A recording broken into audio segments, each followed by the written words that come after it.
J'ai l'impression que j'ai un strabisme, ça m'inquiète là. Purée. Bonjour à tous et bienvenue chez Sales by Tech pour cette nouvelle Toolview. Aujourd'hui, on va parler CRM. On s'est rendu compte en surfant sur le web, tenez-vous bien, que il y avait 22% des commerciaux qui ne savaient pas ce que c'était un CRM. Et cette donnée, elle est assez folle parce que 100% des entreprises ont besoin d'un logiciel CRM. Donc c'est assez problématique quand même. Et en lisant une étude Xerfi, on s'est rendu compte que le logiciel CRM, ça allait être le premier logiciel sur le marché du software en 2020. Et oui, ça va même dépasser les logiciels de gestion. Chez Sales by Tech, on vous aide à trouver l'outil qu'il vous faut pour les commerciaux et les marketeurs, selon la structure de vos équipes, selon votre activité, selon vos ambitions de croissance, selon votre budget aussi. N'oubliez pas, comme d'habitude, de laisser un petit like, de souscrire, d'activer les notifications. Normalement, on en sort une par semaine, mais on peut très bien en sortir 2 ou 3 parce qu'on adore faire ça. Et que parfois, ça nous prend d'être là et de dire faisons une vidéo, tiens, faisons une vidéo. Pour trouver le logiciel qui va vous simplifier la vie en seulement 3 clics, vous allez sur notre site internet salesby.tech et vous cliquez sur « Je trouve mon nouvel outil » en haut à droite. Générique.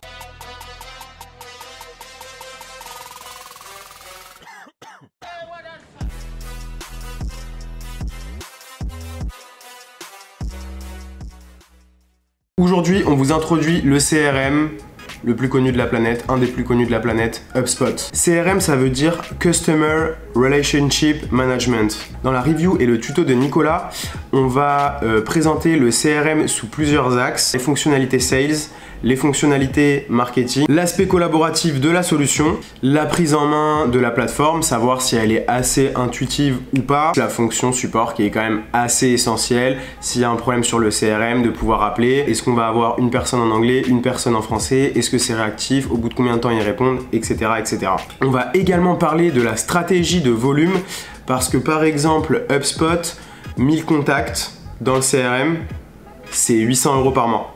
Donc assez coûteux. On va également vous parler du degré d'automatisation de la solution d'HubSpot. Et nous, l'automatisation, on adore chez Sales by Tech parce que finalement, on est un peu spécialisé là-dedans, j'ai envie de vous dire. Et pour finir, on parlera des intégrations et du pricing.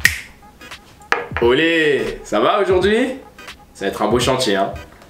Allez, on va découvrir HubSpot. On va directement voir comment on le prend en main et découvrir un peu l'interface. Derrière, on fera des vidéos plus spécifiques par rapport à des actions qu'on peut mener sur HubSpot. HubSpot CRM, vous pouvez voir qu'il y a HubSpot Marketing, HubSales, HubServices. Tout ça, on va le comprendre dans très peu de temps. On peut se connecter avec un compte Google directement si on en a un, c'est l'idéal. Je vais prendre donc mon site web, Sales by Tech.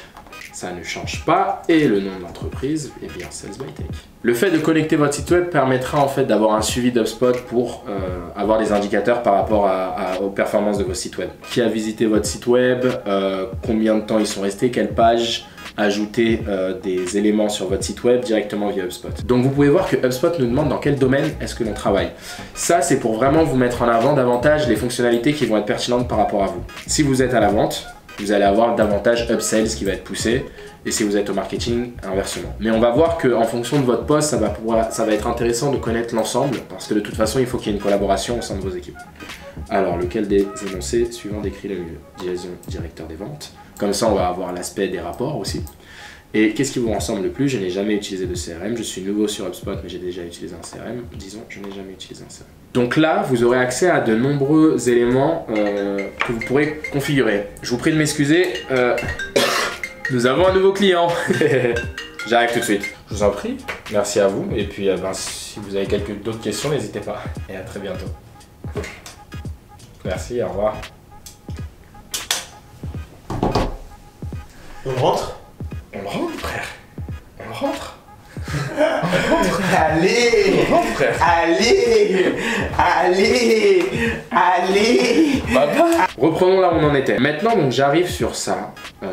Là, c'est les premières tâches à faire. Donc je crée mon compte. Je peux personnaliser les étapes de transaction. Ça, c'est hyper important. C'est toutes les phases donc de votre processus de vente. Donc là, il y a le premier nom de phase, le rendez-vous planifié, qualifié pour acheter, présentation planifiée, le décideur introduit, et vous pouvez vraiment changer ça. Donc vous pouvez personnaliser votre interface en fonction de votre propre processus de vente. Si par exemple vous souhaitez faire davantage, ne pas mettre que le rendez-vous a été planifié, passer directement à la qualification, vous pouvez faire ça. Première démonstration si vous faites davantage de démonstrations. Donc c'est assez sympathique. Et ça, vous allez le retrouver au niveau des ventes, au niveau des transactions, ici, juste au-dessus. Donc c'est assez intéressant, vraiment, vous pouvez voilà, construire votre processus de vente. Ici, vous allez vraiment avoir l'ensemble des fonctionnalités de HubSpot. HubSpot, pourquoi c'est puissant? Parce que vous allez vraiment avoir l'ensemble de votre processus de vente de bout en bout. Donc on passe par le marketing, on va vers la vente jusqu'au service. Et ça, c'est pas mal. Il y a une partie automatisation aussi qu'on verra brièvement. Et là, vous avez vos rapports. Donc ça, c'est vraiment pour la partie interface. Sur les contacts, c'est ici que tous vos contacts vont apparaître. Ici, j'en ai pas, bien évidemment. Mais vous allez avoir tous vos contacts. Dans Conversation, vous pouvez avoir accès à votre boîte mail. Donc en fait, votre boîte mail va être directement configurée.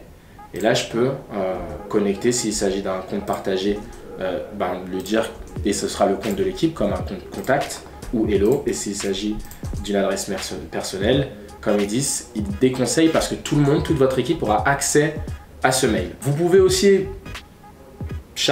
utiliser le chat, le formulaire ou un Facebook Messenger. Donc ça va être en fonction des typologies d'actions et d'interaction surtout avec vos clients que vous allez pouvoir gérer ça directement depuis HubSpot. Vous pouvez paramétrer un chat, celui sur Facebook ou celui sur votre site web. Sur le site web, ça va être un chat en direct et vous pouvez voilà, personnaliser, poser les questions, donner le titre du chat, la personne qui va apparaître ici, donc là ça pourrait être moi Nicolas, ou donner un nom particulier, c'est vraiment comme vous le souhaitez. On a aussi les blocs de texte. Les blocs de texte, c'est pas des modèles de mail, mais c'est simplement des phrases que vous reprenez souvent, que vous allez pouvoir enregistrer afin de pouvoir les réutiliser derrière. Ensuite, on a l'aspect modèle.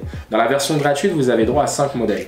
Sachez cependant que si vous utilisez Google Gmail, vous avez accès dans Google Mail à plusieurs modèles et sans limite. Donc c'est bon à savoir et pour éviter de passer dans le starter si c'est pas nécessaire. Sur la partie conversation, donc tout ce qui va vous permettre d'interagir avec vos clients, que ce soit dans un sens inbound, vous avez une interaction et leur envoyer des choses, ou que ce soit dans le sens outbound en menant des campagnes directement via votre boîte de réception. Sur l'aspect marketing, on va avoir donc l'aspect publicité. Vous allez pouvoir connecter vos différents médias de publicité, connecter vos comptes, que ce soit Facebook Ads, Google Ads, etc. L'email, ça va être soit envoyer des emails. Vous pouvez envoyer 2000 emails par mois. Vous pouvez créer 25 listes statiques, 5 listes intelligentes et examiner les rapports. Donc là, on a des aspects qui sont intéressants. Dans les listes que vous avez ici, vous pouvez créer une liste dynamique ou statique. Une liste statique, comme son nom l'indique, c'est simplement une liste qui, lorsqu'elle va être créée en fonction d'une certaine propriété, donc vous allez obtenir un paquet de contacts, ne va plus bouger. Alors qu'une liste dynamique, si vous prenez une certaine propriété, supposons que je veux une propriété qui soit lorsque mon contact habite à Paris. Et bien dès que je vais rajouter quelqu'un dans mon CRM qui habitera à Paris, il va se rajouter à cette liste. Et donc derrière, vous allez pouvoir mener des campagnes marketing dessus. Donc soit envoyer des mails, et comme vous pouvez le voir, vous avez droit à 2000 emails par mois dans la version gratuite. Vous pouvez créer 25 listes statiques et 5 listes intelligentes, qui sont des listes dynamiques finalement. Donc voilà, ensuite, vous avez les packs, mais ça, on va en parler sur la deuxième partie de vidéo. À l'aspect vente, donc on a vu l'aspect transaction, vous pouvez créer des tâches en fonction donc sur une tâche à faire qui va être liée à un contact, ou ça peut être une tâche en général, qui va être visible par vous et par votre équipe. Il y a des documents, donc là c'est pour pouvoir importer des documents, charger des documents que vous allez pouvoir réutiliser, donc proposition commerciale, infographie que vous souhaitez envoyer, inclure dans des newsletters. Au niveau réunion, en connectant votre calendrier Google, vous allez pouvoir envoyer des invitations à vos prospects directement, donc ça c'est assez sympathique. Sachez notamment cependant que sur la version gratuite, vous n'avez droit qu'à un seul essai. Quand êtes-vous disponible, vous pouvez choisir. Donc voilà, on a les horaires disponibles, lundi jusqu'au vendredi, on peut décider, ajouter des heures sur une période de roulement. Par exemple, sur les plages personnalisées, ça va être sur des plans payants. Donc question du formulaire, vous pouvez décider, je veux le prénom, le nom, l'email, je peux rajouter d'autres propriétés, mais vous pouvez voir que c'est aussi sur quelque chose de plus payant. Par exemple, si on veut le numéro de téléphone. Prendre un rendez-vous test et ensuite vous obtiendrez un lien que vous pourrez ajouter à votre mail, en fait, à votre signature de mail ou dans des mails. Ensuite, on a les guides conversationnels et les devis. Donc ça, c'est pour envoyer un devis, simplement. Le guide conversationnel, c'est très intéressant. Vous allez pouvoir, c'est ce qu'on appelle aussi les playbooks. Ça, c'est pour avoir sur l'ensemble de votre processus de vente, vous allez pouvoir guider vos équipes commerciales et marketing, enfin commerciales davantage, pour chacune des étapes. Donc par exemple, avant mon rendez-vous, il faut réaliser ces étapes-là. Ensuite, une fois que j'ai planifié le rendez-vous, les next steps vont être celles-ci. Vous devez par exemple envoyer la proposition commerciale à J+3 après prise de rendez-vous. Selon donc votre process, vous pouvez en fait décliner votre process de manière ratifiée, on va dire, et écrite, et puis la transmettre à vos équipes. Et donc vos équipes auront accès à leur guide qui leur permettra d'aller beaucoup plus vite dans les actions et aussi de standardiser vos approches par rapport à vos clients, ce qui permet de créer une véritable image de marque. Par contre, on est aussi sur du upsales entreprise, qui correspond donc au pricing le plus haut. On verra ça tout à l'heure. Et là, on a la partie service, donc il va être sur du ticket. Donc ça va permettre à l'ensemble, donc que ce soit vos sales ou plus vos Customer Success Managers, j'imagine, ceux en tout cas en charge du service, de créer des tickets et pour avoir un suivi. Et la force d'HubSpot, c'est vraiment de pouvoir se dire, quand il se passe quelque chose d'un côté, mon collègue va être au courant de ça et va pouvoir, si le client l'appelle lui, ou le prospect, le prendre en charge. Et en l'occurrence, ce sera davantage un client si on parle de la partie ticket. Là, vous avez l'automatisation des séquences, donc ça c'est très puissant, ça va vous permettre vraiment de mener des actions, donc suivi une action A qui permet une action B. S'il se passe quelque chose sur mon site web, je renvoie une information, etc. Sur la partie marketing, donc j'avais vu publicité email. Sur page de destination, ça correspond au landing page, donc quand vous voulez propulser un nouveau produit ou une nouvelle offre ou une promotion qui est sur une durée déterminée, ça vous permet de créer une landing page que vous allez pouvoir indexer sur votre site web assez facilement. Et la partie réseaux sociaux, donc là où vous allez pouvoir finalement lancer des campagnes marketing directement sur les réseaux sociaux. Et les formulaires, c'est les formulaires que vous allez pouvoir intégrer à votre site. Toute la configuration que vous allez avoir, donc la manière dont ça s'affiche, que ce soit là, par exemple dans les emails, si je prends un email et que je crée un email, il y aura des pages qui vont être pré-rempli, c'est-à-dire si je fais un email de bienvenue, je vais avoir des couleurs et des polices. Si vous souhaitez changer tout ça, quitter, ça va se passer vraiment dans les réglages, c'est-à-dire que les réglages, cette partie, la roue crantée vous sert à tout paramétrer. Là justement, on tombe dans les emails, vous pouvez voir, vous pouvez modifier les couleurs, vous pouvez modifier le pied de page, vous pouvez aussi modifier la police. Typiquement, vous aurez l'aspect des intégrations pour trouver la clé d'API, ça vous permet de connecter HubSpot avec d'autres solutions. Enfin, donc le dernier point, mais qui est assez important, dans le plan HubSpot gratuit, vous allez pouvoir créer une équipe unique. Donc vous pouvez donner le nom de l'équipe, par exemple Sales Team, de New Team, appelons-la The New Team, pour les fans d'Olive et Tom, je ne sais pas si ça vous parle. Et derrière, donc, je peux m'ajouter. Et donc là, j'ai The New Team. Je peux inviter des utilisateurs, donc créer un utilisateur, et là, j'ajoute des adresses mail. Je peux aussi créer plusieurs adresses mail à la fois en chargeant un fichier CSV si par exemple j'ai ma liste de collaborateurs, et ça vous permet d'inviter vos collaborateurs. Pourquoi faire ça? Parce que derrière, si un contact rentre dans le CRM, vous allez pouvoir l'attribuer à vos sales. Donc en fonction de votre typologie de segmentation client, si l'un de vos sales est dédié à certains clients, lorsque vous-même vous allez rentrer un contact dans le CRM, en remplissant ces champs, vous allez pouvoir décider où est-ce que vous le mettez. On va regarder ça tout de suite. On va télécharger l'extension d'HubSpot maintenant. Donc on télécharge l'extension HubSpot que vous allez retrouver là. Ensuite, on va aller sur Gmail. L'extension HubSpot, elle va vous permettre plusieurs choses. Donc là, je peux activer l'extension pour qu'elle soit paramétrée directement sur mon Gmail. Donc je peux voir là, ici, rechercher les contacts. Elle s'affiche ici. Si je coupe, j'ai la petite roue crantée qui est ici, enfin le logo d'HubSpot. Si je crée un nouveau message, supposons que je vais envoyer un message, voilà, à Nicolas Mwanga, comme par hasard. Je peux l'ajouter au CRM, directement ici. Et quand je vais l'ajouter ici au CRM, je peux modifier ces champs. Donc le prénom Mwanga, ça va être le nom, et il y aura l'email, et il y aura d'autres catégories. Et ensuite, le propriétaire HubSpot, donc à savoir qui sera la personne en charge de Nicolas Mwanga, je peux sélectionner une autre personne. Ici, aucun propriétaire car on n'a pas encore mis de personne dans l'équipe, mais si vous aviez votre équipe, vous pourrez vous-même sélectionner la personne. Et donc ensuite, lui mettre par exemple une note ou une tâche à créer directement depuis Gmail. Donc vous gagnez un temps fou. Il faut savoir aussi que vous avez un suivi des mails. Donc vous allez être capable de savoir quand est-ce que votre interlocuteur aura ouvert les messages. Et ça va être les rapports d'activité notamment, qu'on représentera, mais vous l'aurez ici. Et à ce niveau-là, vous aurez votre flux d'activité. Donc là, je n'en ai pas encore, mais si j'envoie un mail, je vais pouvoir voir que le mail a été reçu et à quel moment il a été ouvert, à quelle heure, combien de fois. Donc c'est très puissant pour faire le suivi. Il faut simplement noter que vous avez droit à 200 activités. Donc au bout de 200 ouvertures, typiquement, c'est terminé. Et un contact, s'il l'ouvre 10 fois, ça compte comme 10 ouvertures. Donc ça va assez vite. Parlons maintenant rapidement du pricing. Point faible d'HubSpot, c'est qu'on est sur un pricing très cher.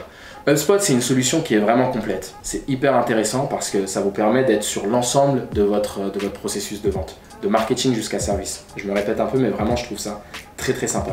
Par contre, on parle de prix qui vont quand même être assez élevés pour des startups, typiquement des TPE et même des grosses PME. Parce que sur le pack pro, on est quand même à 740 € par mois. Donc le pack pro va avoir lui l'ensemble des solutions, donc l'automatisation, ce qu'on a vu, vous aurez vraiment accès à l'ensemble du catalogue, mais ça coûte un prix, 740 € par mois. Il y a d'autres choses, c'est que vous n'avez que 1000 contacts. Donc si vous êtes sur une stratégie de volume, il faut quand même prendre ça en compte. Derrière, sinon on passe au pack entreprise. Dans le pack starter, vous avez aussi 1000 contacts, mais c'est simplement que vous n'allez avoir que la gestion des publicités, le chat en direct, donc plus d'éléments, mais sans aller vers les fonctions d'automatisation notamment, et d'autres fonctionnalités des différents packs qu'on a vus, des différentes sections, qui ne seront pas comprises. Et on est à 46 € par mois, donc ce qui est moindre, mais vous aurez par exemple accès au flux d'activité illimité, donc c'est d'autres fonctions, mais on reste sur un CRM assez basique, sans les fonctions d'automatisation.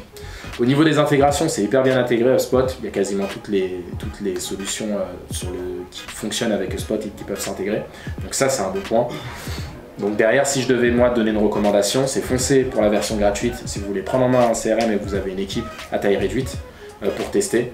Ensuite derrière, il y aura peut-être des alternatives si vous avez un budget qui est moindre à allouer. Donc, voilà. Et derrière, ça va vraiment dépendre, HubSpot est quand même une solution qui va être sur l'ensemble, peut-être plus axée marketing que d'autres CRM qu'on reverra, type Pipedrive, mais ça on le verra dans un second temps. J'espère que ça vous a plu. J'espère que ça vous a donné déjà une première vue de ce que vous pouvez faire avec un HubSpot en tant que CRM. Et vraiment, je vous invite à nous dire les points qui, dans la vidéo, vous ont paru hyper intéressants et que vous souhaiteriez qu'on développe pour que lors d'une prochaine vidéo, on puisse faire un focus dessus. Donc, pour faire le débrief et l'évaluation de HubSpot par rapport à la trame Sales by Tech, concernant le fait qu'HubSpot propose des fonctionnalités allant de marketing jusqu'à service, ça on peut pas leur enlever, c'est 5 sur 5. En ce qui concerne l'aspect collaboratif de la solution, on est quand même assez solide sur HubSpot. On verra qu'il y a des solutions qui sont meilleures, donc on va mettre un 4 sur 5. La prise en main chez HubSpot, c'est quand même assez sympa. On a des tutoriels, c'est une plateforme assez intuitive, donc on va mettre pareil un 4 sur 5. Concernant le support d'HubSpot, il y a quand même une grosse communauté qui est présente, il y a du contenu, il y a des démos. Mais c'est un peu prenez en main l'outil parce qu'on ne pourra pas forcément vous aider derrière. Il y a une assistance par mail, une formation qui est faite au départ. Pour autant, l'assistance elle est uniquement en anglais. Donc pour nous, c'est 3 sur 5. Concernant le degré d'automatisation, ça nous paraît, on pourra dire que paraître parce que malheureusement on n'a pas pu utiliser nous-mêmes les fonctionnalités, on n'avait pas le plan. Ça a l'air assez sympa, le workflow a l'air automatisé, à vérifier, on ne pourra pas donc noter cette partie, mais elle est présente. Concernant le pricing, à notre niveau, c'est là où vraiment le bas blesse pour HubSpot. Ça va être, on est à 1,5 sur 5 parce que vraiment c'est très très coûteux. Concernant les intégrations, on retrouve quelque chose de sympa, on va être à 4, franchement, et encore 4, je trouve que c'est une note qui est peut-être limite dure parce qu'on retrouve HubSpot carrément, quasiment partout dans les autres solutions. Il me semble que c'était tout. Tchuss. N'hésitez pas à nous joindre si vous avez des remarques, des questions ou si vous voulez tout simplement qu'on vous aide à prendre en main les outils. Allez, prenez soin de vous, bye. Travaillez bien.